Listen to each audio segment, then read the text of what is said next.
президент тоҷикистон рӯзи 24 сентябр дар суханронияш дар мубоҳисаҳои умумии иҷлоси 78-уми маҷмаи умумии Созмони Милали Муттаҳид кишварашро ба мақоми узви ғайридоимии Шӯрои амнияти ин созмон барои солҳои 2028-2029 пешбарӣ кард.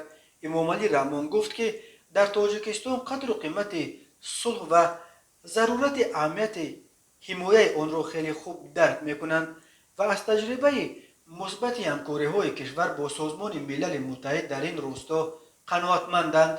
аз ин ҷост, ки Тоҷикистон ҳамеша аз фаъолияти сулҳофаринии Созмони Милали Муттаҳид пуштибонӣ кардааст ва мин баъд низ саъю талош хоҳад кард, ки дар барқарорсозӣ ва пойдории сулҳу субот дар минтақаҳои гирифтори низоъ самгузор бошад.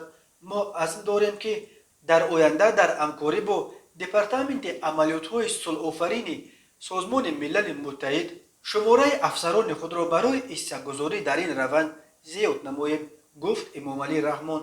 гузашта аз ин афзуд президенти Тоҷикистон ба мақсади самгузорӣ дар татбиқи аҳдофу вазифаҳои Шӯрои амнияти Созмони Милали Муттаҳид мубодилаи таҷрибаи ғании Тоҷикистон дар ҷодаи муқовимат ба хатару таҳдидҳои амниятӣ ва барқарор кардани сулҳу суботи комил аз тариқи музокирот мо тасмим гирифтем, ки номзадии кишвари худро барои касби узвияти ғайридоимӣ дар ин шӯро барои солҳои 2028-2029 пешбарӣ намоем.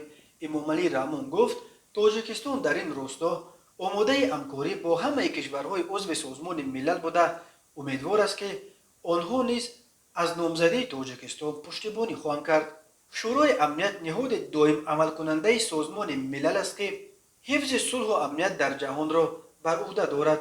Шӯрои амният аз 5 август Шӯрои амният 5 узви доимӣ Амрико, Русия, Бритониё, Фаронса ва Чин ва 10 узви ғайридоимӣ, ки барои 2 сол интихоб карда мешаванд.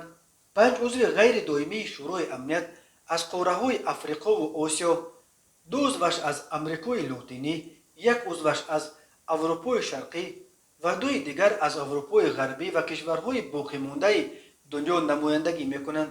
аз кишварҳои шӯравии собиқ Украина, Қазоқистон ва Эстония аллакай узви ғайридоимии Шӯрои амният интихоб шуда буданд. Латвия соли 2022 узви ғайридоимии ин ниҳод мешавад.